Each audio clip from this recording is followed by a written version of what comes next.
세계 종교를 이렇게 들여다보면 공통점이 있어요. 하나는 내가 살아있는 동안 복받고 살아야 되겠다. 두 번째는 영원히 살고 싶다. 이 두 가지입니다. 뭐 기독교도 마찬가지죠. 이슬람도 마찬가지입니다, 여러분. 유교는 잘 모르겠어요. 유교는 영원한 생명에 대해서 말을 하긴 하는데 뭐 영혼이 불멸한다, 몸의 부활 이런 이야기는 안 합니다. 거기는 어쨌든 이제 공통점이 뭐냐 하면 잘 살고 싶다, 복된 삶을 살고 싶다. 어차피 한 번 오는 인생인데 두 번째는 영원한 삶을 살고 싶다. 이 두 가지가 종교에 담겨져 있는 겁니다.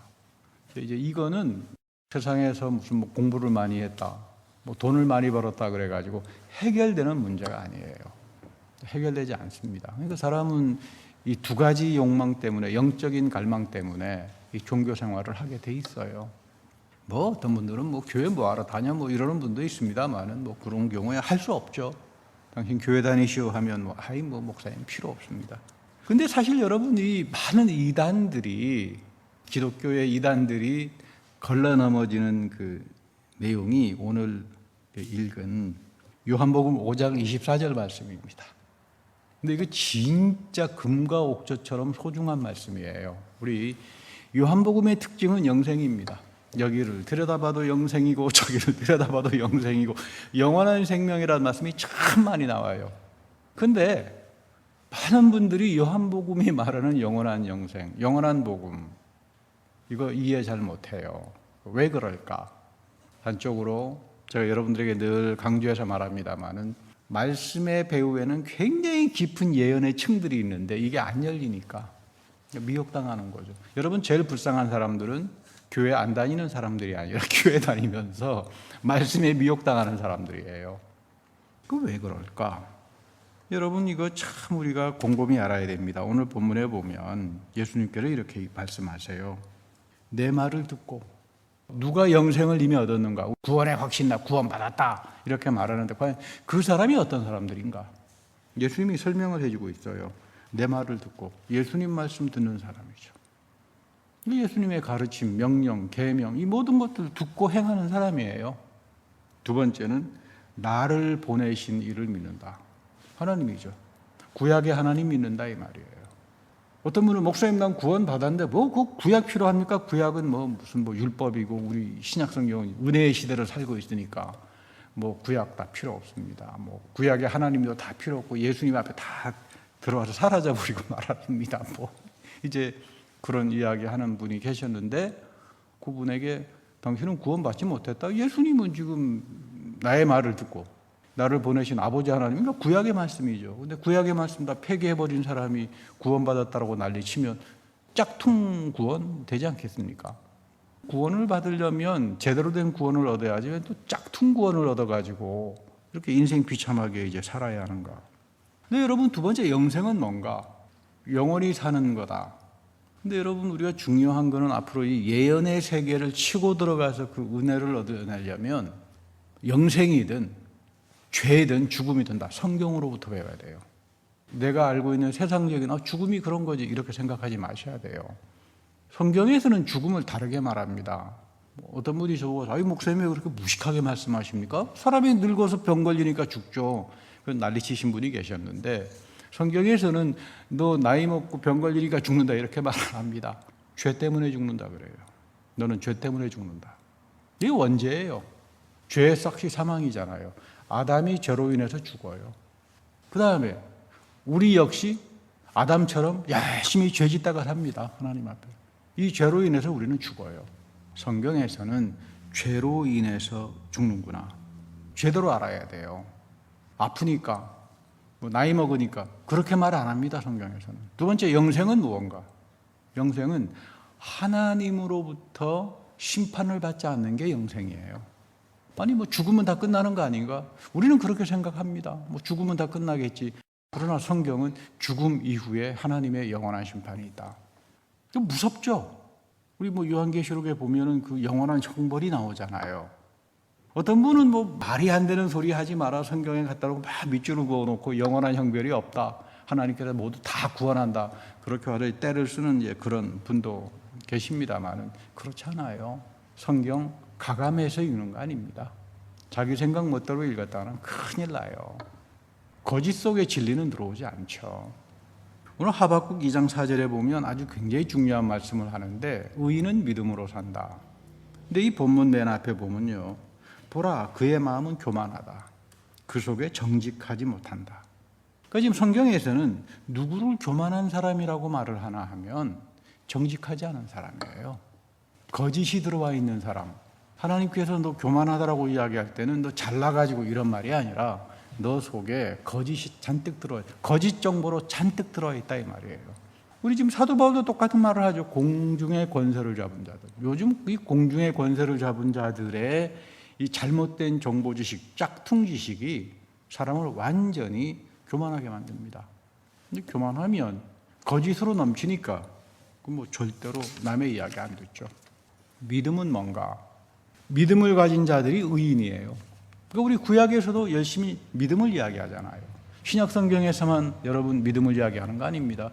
믿음은 여러분들이 제대로 된 믿음을 가지면 하나님께서 뭐라고 여러분들을 보시나 하면 넌 의로운 자다. 여기서부터 시작되는 거예요. 하나님이 나를 볼 때마다 의롭지가 못해. 너 속에 정직함이 없어. 교만함이 꽉 차 있어. 거짓 잘못된 지식으로 꽉 차 있으면 하나님이 부담스럽죠. 나를 의롭게 여기지 않죠. 의인은 믿음으로 삽니다. 이 말은 다른 말로 말하면 뭐냐면 의인은 뭐 세상에 나가가지고 뭐 위대한 일을 많이 해서가 아니라 정직한 사람이에요. 거짓에서부터 자유로운 사람이에요. 예수님께서 표현한 대로 영이 가난한 사람들이에요. 마음의 할례를 가지고 사는 사람들이에요. 이런 사람들을 하나님은 의로운 자다. 간단하게 말하면 내가 어떻게 하면 하나님 앞에서 의로워지지? 정직하게 회개하고 살면은 하나님이 너를 의롭게 본다 이렇게 이야기합니다. 하나님은 다윗을 뭐 너 위대한 일을 했기 때문에 의롭다라고 말하지 않았어요. 마음의 할례를 가지고 하나님 앞에 정직하게 설 때 그때 하나님이 나를 의롭게 여겨주셨다. 굉장히 중요합니다. 참 중요한 말씀이죠. 근데 호세아도 그런 말을 하잖아요. 이스라엘 백성은 하나님에 대한 영적 지식이 없어서 망한다. 이스라엘 백성은 자기가 믿음이 굉장히 좋은 줄 알았어요. 근데 하나님이 나를 의롭게 여겨주시는 믿음은 뭔가? 영적 지식이 있어야 돼요. 그게 오늘 예수님이 하시는 말씀이에요. 나는 예수 그리스도를 보내신 하나님을 알고 있나? 그 하나님을 알려면 나는 구약을 읽어야 돼요. 그 안에 예언이 있고 시편이 있고 많잖아요. 역사가 있고. 그 구약에서 하나님이 어떻게 역사하셨나? 그거 내가 배워야 돼요. 그 영적 지식이 있어야 되죠. 그 예수님이 어떤 분인가? 예수님 안에 사도 바울은 뭐 엄청난 하늘의 신령한 지혜와 축복과 신비가 담겨져 있다 그러는데 그거 알아야죠. 그거 몰라서 내가 무조건 믿습니다 한다 그래서 여러분 이거 되는 거는 아니다 그 말이에요. 그 왜 이단들은 그렇게 사람들을 홀리고 심지어 세상에서 잘 나간다는 사람들이 그런 우리 목사 죽지 않는다. 왜 이렇게 말 같지도 않은 일에 여러분들 교회는 명철해지기 위해서 다니는 겁니다. 교회에 오게 되는 이유는 하나님이 여러분들을 믿음을 주어가지고 의인으로 인정하면 뭐가 되냐면 명철해져요. 지식과 지혜의 은사가 넘치기 시작합니다. 그래서 여러분 교회에서 똑똑해지는 거예요. 세상에서 무슨 학박사를 했다 그래가지고 그렇지 않아요. 이런 엄청난 신령함은 하나님으로부터 말씀으로부터 오는 거지 세상에 나가가지고 얻을 수 있는 그런 이야기가 아닙니다. 근데 왜 사람들은 저런 엉터리 거짓말에 믿고 환호를 할까? 제가 연구를 해보니까요. 거짓말을 크게 하니까 사람들이 믿는구나. 사람들이 거짓말을 크게 하면 믿어요. 그래서 정치가들, 종교인들 거짓말 크게 하잖아요. 신문에 봤더니 우리나라 그 광우병 사태로 난리가 났었잖아요. 한 10년 전입니까?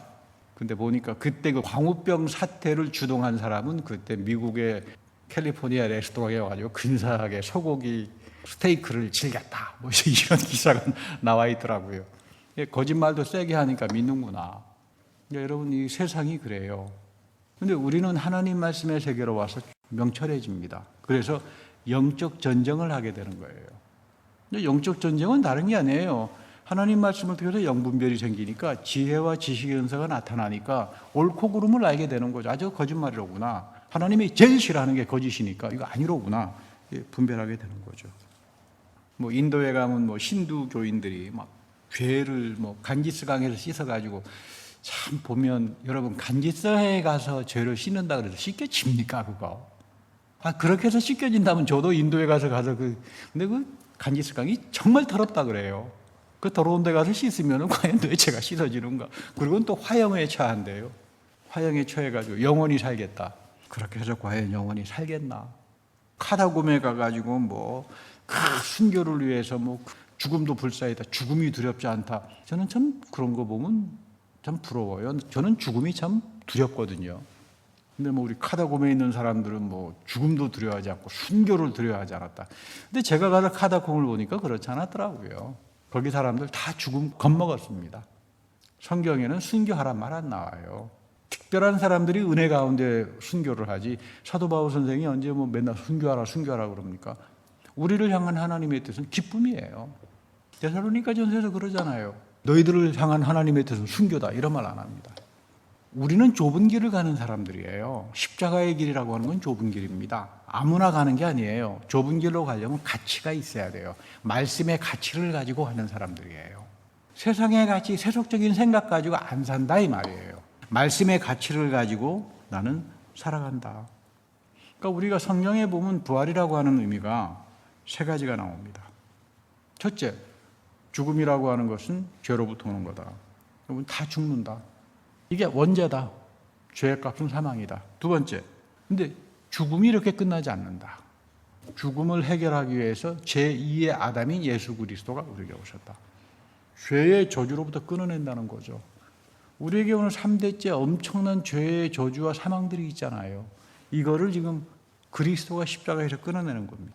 이거를 믿는 게 믿음이에요. 그러니까 이런 걸 누가 믿습니까? 내 능력으로 믿을 수 있을까요? 내 믿음으로 예수가 십자가에서 나의 저주를 끊어내셨다. 난 그래서 이 예수 때문에 죽지 않고 살아간다. 이거를 인간이 의지를 가지고 어떻게 믿겠어요? 믿지 못할 겁니다. 세상에서 무슨 박사를 했다 그래가지고 이거 믿지 못해요. 성령께서 여러분들에게 오셔서 믿게 해줘야 돼요. 그래서 믿음은 성령의 선물이라고 해요. 그러니까 믿음은 여러분 간단하게 생각하면 됩니다. 믿음은 그릇입니다. 하나님의 축복을 담는 그릇인데 이 믿음이 불결하고 씻겨지지 않고 더러우면 하나님의 신령한 축복이 담겨지지가 않죠. 그러니까 내가 하나님 앞에서 의로운 자가 되어가지고 내 믿음의 그릇에 끊임없이 신령한 것으로 채워주려면 씻어야 돼요. 이게 죄의 용서다 이 말이에요. 이게 마음의 할례를 가지고 사는 거다 이 말이에요. 하나님 말씀 순종하고 그 말씀대로 이제 사는 겁니다. 예수님은 왜 스티그마를 가졌을까? 예수님은 아담의 원죄로 인해서 죽었던 우리의 죽음을 죽으신 분이 아니에요. 죄 없이 죽으셨다라고 하는 말이 그 말입니다. 예수님은 희생을 당하신 거예요. 십자가에서. 이 희생이 예수를 죽음으로 가지 못하게 한다라고 하는 게 부활이에요. 그러니까 스티그마를 가지고 나타나죠. 이 스티그마 때문에 예수 그리스도 안에서 내가 지금까지 가지고 있었던 죄로부터의 모든 저주와 험악한 사망과 이런 것들이 해방이 된다. 이것 때문에 부활의 그리스도는 스티그마를 가지고 나오는 겁니다. 내가 무슨 스티그마를 가지고 사는 게 아니에요. 저는 아직 부활은 고사하고 죽지도 않았는데요. 여러분 이거 왜 이렇게 하나님 말씀을 가지고 제멋대로들 해석하고 그러면서 겉으로는 광명한 천사를 가장하고 거기에 사람들 박수치고 할렐루야 해가지고는 다 넘어간다 이 말이에요. 예언이 막혀버립니다. 지혜와 지식의 은사가 다 막혀버려요 사람들에게. 이러면 호세아 예언자가 이야기했듯이 이 백성은 망한다. 여호와 하나님과 예수 그리스도에 대한 영적 지식이 없어서 망하는 거예요. 여러분 이 길로 가지 말아야 합니다. 가장 중요한 세 번째 부활의 의미는 이런 겁니다. 내가 믿음을 그릇처럼 갖기 시작하면 하나님의 영광의 광채가 비춰지기 시작해요. 하나님이 나의 믿음의 그릇에 비춰줍니다. 그게 오늘 고린도후서 4장 16절에 나와요. 이거 진짜 천복을 담고 있는 말씀인데 그러므로 우리가 낙심하지 않는다. 우리의 겉사람은 낡아지나 우리의 속사람은 날로 새롭다. 여러분 이거 폭탄 같은 말씀입니다. 이 말씀이. 우리가 환난도 받을 겁니다. 어려운 일도 경험할 겁니다. 사람이 죽기도 할 겁니다. 그러나 염려하지 마라. 그리고 나이 먹어가지고 사람 후패해지겠죠. 그러나 속사람이 내 안에서 살아난다. 여기 보면 새로워진다 이 말이 뭐냐면 내가 나를 새롭게 하는 것이 아니라 하나님이 말씀과 성령을 통해서 끊임없이 나를 새롭게 속사람이 뭐예요? 내 영이에요. 영. 바울은 영을 가리켜서 속사람이라고 말합니다. 왜? 이 영은 죽지 않으니까, 이 영에 살아있을 때부터 그리스도의 부활의 생명이 넘쳐나기 시작하니까 더 띠핀다 이 말이에요. 부활은 죽어서 단순한 부활이 아니라 내 그릇이 하나님 보시기에 의롭다라고 여겨지는 사람에게 뭐가 나타난다고요? 영광의 광채가 비치기 시작한다 이 말이에요. 그러면 내 속사람이 살아나는데, 그 살아나는 게 왜 새롭고 살아나냐 하면 부활의 그리스도의 생명이 내 안에서 시작되기 때문입니다. 이런 사람을 가리켜서 요한복음은 내 말을 듣고 나를 보내신 이를 믿는 자는 영생을 얻었다, 과거로 이야기하는 겁니다. 여러분, 이게 구원의 확신이에요. 나는 여러분들이 이런 구원의 확신을 가지고 좀 살았으면 좋겠어요. 주님, 나는 나의 믿음은 그릇과 같습니다. 내가 무슨 대단한 그릇도 아니고 질그릇입니다. 쉽게 시험에 들고 쉽게 오해하고 쉽게 의심하고, 그러나 내가 이 질그릇만큼은 하나님 앞에서 깨끗하게 해놓고 살고 싶습니다. 마음의 할례를 받고 회개하고 나에게 그리스도 생명의 영광으로 나를 비춰주십시오. 내 영이 살아난다 이 말이에요. 내 속사람이 살아나는 사람, 이 사람을 통해서 우리가 상상하지 못하는 주님의 축복이 나타납니다. 문제는 내가 이거를 이해하지 못하니까 이렇게 사는 사람들이 죽을 때 그리스도 앞에서 그리스도 부활의 몸을 입겠지만, 부활은 여기서부터 시작하는 거다. 너의 속사람, 너의 영이 성령에 의해 가지고 변화를 입고 하나님의 영광의 광채가 비춰주기 시작할 때 우리는 상상하지 못하는 신령한 세계를 바라보고 모든 것들을 다스리고 이기는 그 축복으로 간다 이 말이에요. 그래서 영생은 여기서부터 시작하는 겁니다. 그렇다고 해서 안 죽는다는 말은 아닙니다. 죽을 겁니다. 그러나 이런 영생의 삶을 살았던 사람들이 죽어서도 부활의 영원한 생명으로 가는 겁니다. 영광의 강체가 온다. 여러분, 변모산에서 바로 이거를 이야기하잖아요. 엘리야가 나옵니다. 모세가 나옵니다. 모세는 토라의 대표죠. 이스라엘 백성들은 그 무덤이 어디에 있는지 모른다고 말을 합니다. 근데 이 유대인 전승에는 하나님께서 승천시켰다 이렇게 말을 해요. 두 번째, 엘리야는 예언의 대표입니다. 죽음을 보지 않았어요. 승천했습니다. 지금 승천이라고 하는 게 굉장히 중요해요. 승천에 대한 가장 많은 말이 나오는 것은 요한계시록에 가게 되면 모세하고 엘리야가 또 나오잖아요. 그리고는 또 승천하잖아요. 여러분, 그러니까 휴거라고 하는 말에 속지 마세요. 휴거란 말 성경에 없어요. 그건 원래 승천이에요. 바울이 이야기하는 마지막 때 너희들이 지금 그리스도의 부활의 생명을 가지고 사는 이 사람들은 죽어도 그 영이 하나님 앞에 승천한다 이 말이에요. 만약에 주님이 오실 때는 그 사람들이 성령의 구름에 휩싸여 가지고 주님을 공중에서 영접하는 거예요. 이게 여러분 승천이에요, 승천. 휴거라는 말이 없어요, 성경에. 근데 그걸 갖다 놓고 4세기 때, 5세기 때 카톨릭에서 쓰는 성경 번역에 그 휴거란 말을 갖다 쓰니까 그걸 갖다 놓고는 과대선전해가지고 이 장사들을 해먹었다 이 말이에요. 오늘 목사님이 휴거를 이야기하길래, 목사님 그 휴거란 말이 어디에 나옵니까? 나는 아무리 찾아봐도 없더라고. 데살로니가전서 이야기하길래 그 원전으로 읽어보세요. 거기 휴거란 말이 나오나. 승천이죠. 지금 엘리야의 승천과 모세의 승천이라고 하는 그 부분이 누구에게서 지금 이루어진다?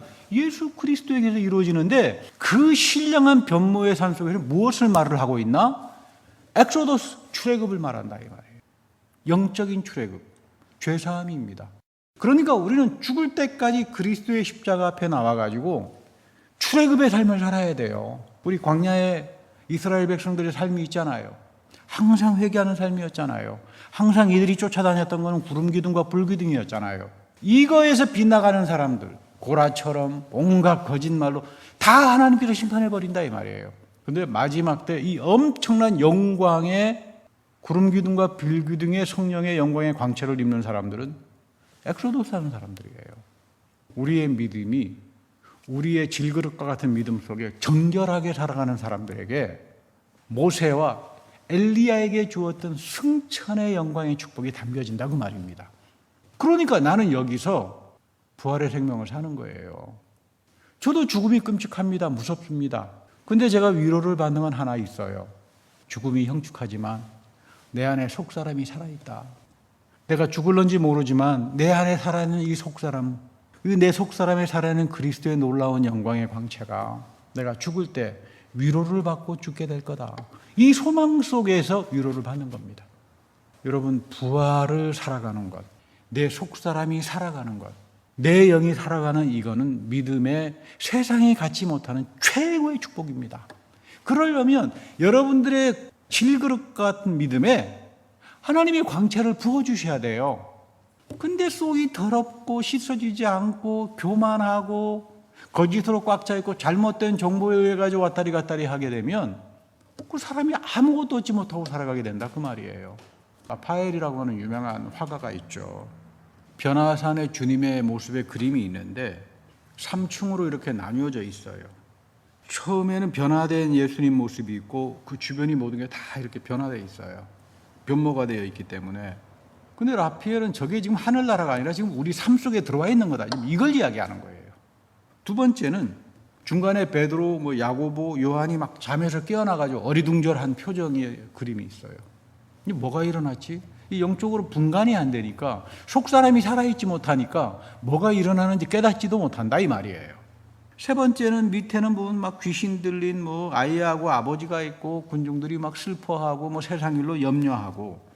라파엘이 묻습니다. 너는 지금 믿음을 가지고 어디에 속해 있나? 나는 여전히 어리둥절하고 살아가나? 나는 믿음이 있다 그러는데 내 믿음의 그릇에 영광의 광채가 비춰지지가 않아. 승천의 축복이 비춰지지가 않아. 그러니까 나는 어리둥절해가지고 교회를 다닌다 그러지만 믿음의 신비도 모르고 믿음을 통해서 오는 영생의 축복하고 누림이 나에게 없다, 이 말이에요. 여러분, 이런 믿음은 허탄한 믿음이에요. 정말로 허탄한 믿음이죠. 아니면 나는 여전히 세속의 문제로 한숨 쉬고 먹고 사는 문제 때문에 걱정하고 온갖 세상적인 가치를 가지고 이렇게 사는 사람들은 아닌가. 하나님은 우리를 믿음을 주셔서 영적인 지식으로, 신령한 영적인 지식으로 채워주기를 원합니다. 이게 진짜 믿음이에요. 내 믿음의 영적인 지식으로 채워지는 걸 말해서 사도 바울은 지식과 지혜의 은사라 그래요. 성령의 신비한 은사는 내 믿음 속으로 들어오는 겁니다.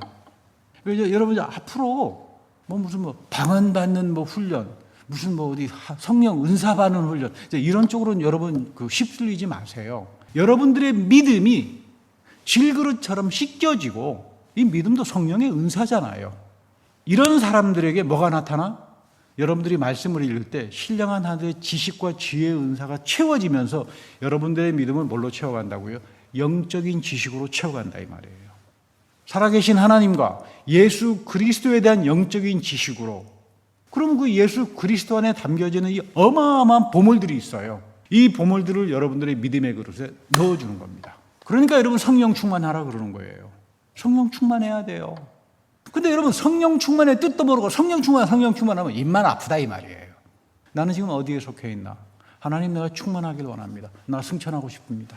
예수 그리스도의 부활의 영원한 생명이 내 속사람에서 살아나가지고 내 믿음의 그릇 안에 내 속사람이 살아나서 하늘나라의 상속자로 나는 살아갑니다. 여러분, 상속자는 뭡니까? 누리는 사람들이잖아요. 하나님이 여러분들에게 상속했나요? 여러분, 하나님이 여러분들에게 준 상속 얼마를 주신 것 같아요? 그걸 찾아먹는 게 믿음입니다. 저는 이 상속을 생각할 때마다 막 놀래요. 하나님이 내 앞에 이런 어마어마한 축복으로 인도를 하셨나? 근데 문제는 어리둥절해가지고 그게 어디 있는지 모르고 살아요. 하나님이 더 답답합니다. 우리가 절대로 돼서는 안 되는 사람, 하나님이 나를 볼 때 참 너는 답답하다. 둘째, 난 너 부담스러워. 이런 사람은 되지 말게 바랍니다. 할렐루야. 다 같이 기도하겠습니다.